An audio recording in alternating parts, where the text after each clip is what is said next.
Hello दोस्तों, कैसे आप सभी लोग। उम्मीद करते हैं आप लोग बहुत अच्छे होंगे।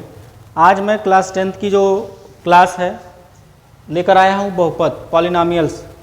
कक्षा 10 का है, इंट्रोडक्शन क्लास होगा आपका। ये समझते हैं इसको, बहुपद क्या है। तो बहुपद जो होता है दोस्तों, अगर मैं बहुपद की बात करूँ कि बहुपद है क्या, तो बहुपद आपका देखिए, बहुपद एक बीजगणितीय रूप होता है। क्या होता है? बहुपद एक बीजगणितीय रूप होता है, यानी कि एल्जेब्रिक एक्सप्रेशन होता है। तो बहुपद आपका एक बीजगणितीय रूप है दोस्तों। बहुत ज़्यादा इसको हमको परिभाषा पूछा ही नहीं कहीं, लेकिन हमने बता रहे हैं कि बहुपद आपका एक बीजगणितीय रूप होता है। सबसे ज़रूरी चीज़ आपका ये होता है, बहुपद कितने प्रकार के होते हैं, वो क्या क्या होते हैं उनको जानना। तो अगर मैं बहुपद की बात करूँ तो काइंड्स ऑफ पॉलिनॉमियल्स, यानी बहुपद के प्रकार की अगर मैं बात करूँ, बहुपद के प्रकार। अच्छा दोस्तों, पहले तो हम ये जान लें कि बहुपद पहचानने का तरीका क्या है। देखिए, बहुत ही छोटे वे में 3 पॉइंट बताऊंगा। वो तीनों पॉइंट आपके इतने इंपॉर्टेंट हैं कि अगर आप उन तीनों पॉइंटों को याद रखते हो तो पता चल जाएगा बहुपद किसे कहते हैं, कभी जीवन में भूलोगे नहीं। ठीक है, तो पहचानने, इसको आप पहचान लिख सकते हो। इंग्लिश में लिखते हो ना पहचान, आप इसको पहचान लिख सकते हो कि कैसे इसको पहचान सकते हैं। किसी दिए गए एक्सप्रेशन को, किसी दिए गए बीजगणितीय रूप को हम बहुपद कैसे मान लें, ये आप जान सकते हो। देखो 3 पॉइंट है।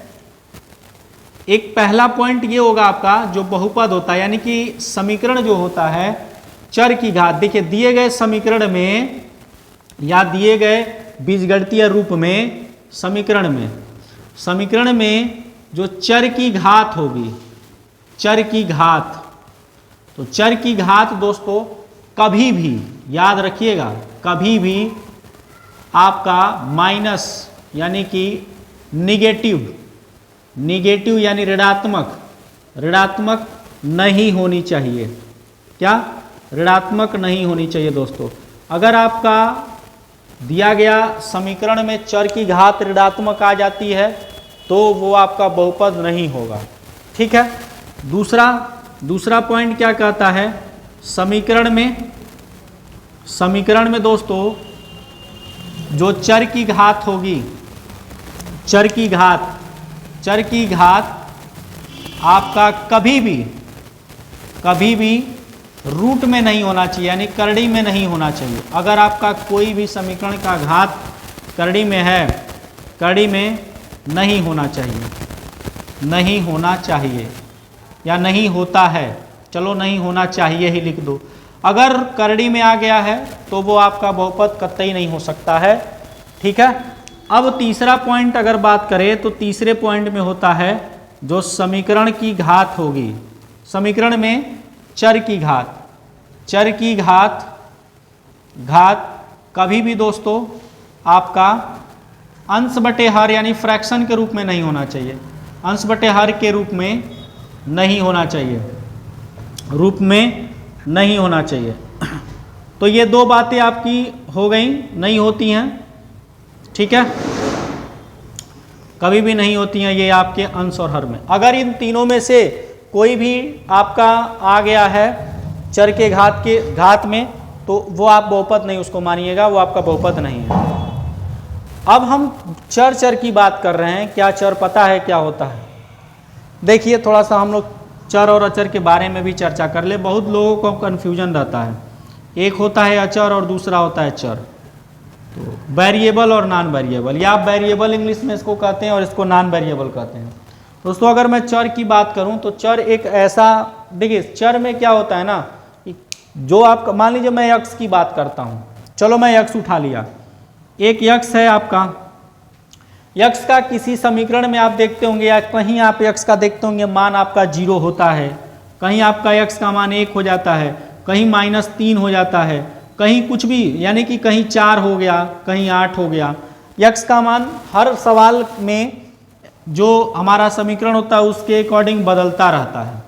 क्या होता है? बदलता रहता है। वाई ही ले लीजिए, वाई का भी मान आपका समय के अनुसार बदलता रहता है। किसी सवाल में आपका 5 हो गया, किसी सवाल में 1000 हो गया, किसी सवाल में 2000 हो गया, कुछ भी होता रहता है। तो जो अपने मान को समय के अनुसार या दिए गए स्थिति के अनुसार, परिस्थिति के अनुसार बदलते हों, उन्हें चर कहा जाता है। ठीक है, जो अपने मानों को क्या करे, समयानुसार बदल दे, या एक्सप्रेशन जो दिया हुआ है, समीकरण दिया हुआ है, उसके अनुसार अगर वो अपने मानों को बदल रहे हैं तो उनको हम कहते हैं चर। लेकिन जिनका मान कभी नहीं बदलता है वो आपके होते हैं अचर। अब चर से गिरगिट उर्गिट ले लीजिए, गिरगिट रंग बदलता रहता है, तो गिरगिट अगर रंग बदल रहा है तो उसमें आप समझ लीजिए जो गिरगिट वाली क्वालिटी है वो चर में है।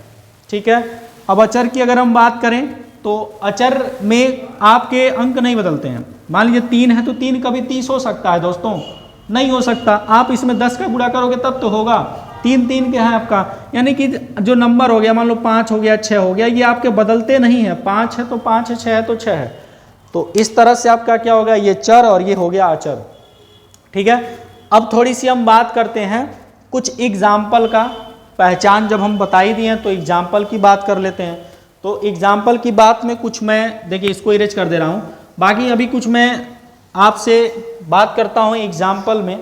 मान लो लिखा हुआ आपके पास, देखो मान लो ये चीज़ लिखा हुआ कोई दे दिया, बोला कि भाई बताना जरा x² + 5x + 6 है, ये आपका बहुपद है कि नहीं है।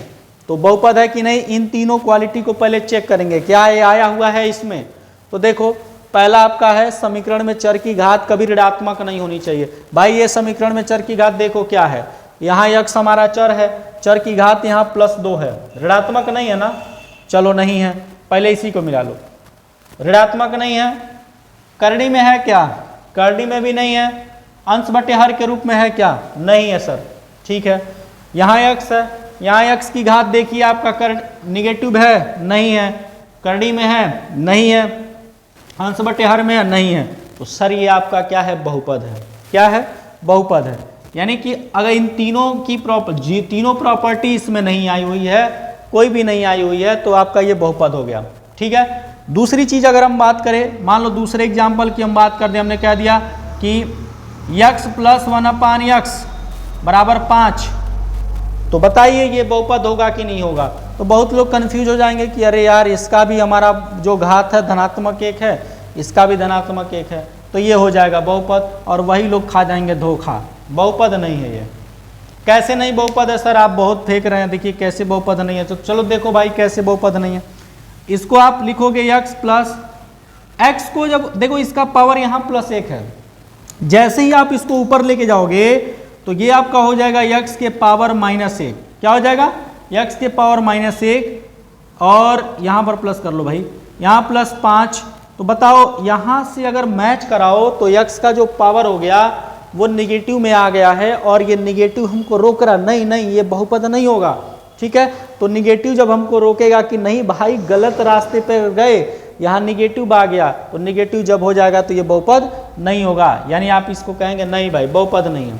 ठीक है, तो बहुपद को पहचानने के ऐसे कुछ अब एक आध एग्जाम्पल और देख लो क्या करना है, और भी एग्जाम्पल देख लो।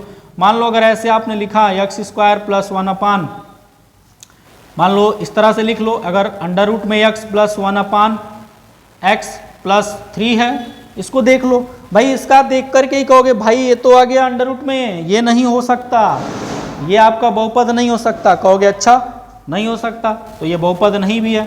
कैसे नहीं है, रूट हटाओगे, जब यहाँ से रूट हटाओगे तो भाई रूट का मान क्या होता है, एक चीज जान लीजिएगा, इसका मान होता है 1/2 हमेशा। ठीक है, जब करड़ी हटाओगे तो इसके पावर में 1/2 चढ़ेगा, और यहाँ 1/x ऑलरेडी है, जब ऊपर जाएगा तो -1 + 3। देखो कई सारी हमारे नियम है उनके विरुद्ध ये जा रहा है। हमने कहा भाई चर की घात अंश बटे हर में नहीं होनी चाहिए, ये है। हमने कहा है चर की घात माइनस में नहीं होनी चाहिए, ये है। यानी कि ये बहुपद तो हो ही नहीं सकता कभी भी। तो बहुपद को पहचानने का तरीका दोस्तों यही था, बहुपद आपका यही है। बहुपद का परिभाषा हो गया, बहुपद को पहचानेंगे कैसे, और बहुपद को मैं एग्जाम्पल के द्वारा भी आपको बताया कि कैसे पहचाना जाएगा। अब आता है बहुपद का प्रकार। बहुपद के प्रकार को हम समझेंगे दोस्तों अगली वीडियो में, क्योंकि वीडियो अगर हमारी बहुत लंबी बन जाएगी तो बड़ा दिक्कत हो जाएगा। तो उसके प्रकार को हम नेक्स्ट वीडियो में समझते हैं। आज ये इंट्रोडक्शन क्लास था, फिर बाकी का क्लास मैं नेक्स्ट आगे कंटिन्यू करूँगा। तो मेरे वीडियो को लाइक और शेयर जरूर करें दोस्तों, अगर पसंद आ रही हो तो। फिर अपना भी ख्याल रखिए, मस्त रहिए, स्वस्थ रहिए। Thank you.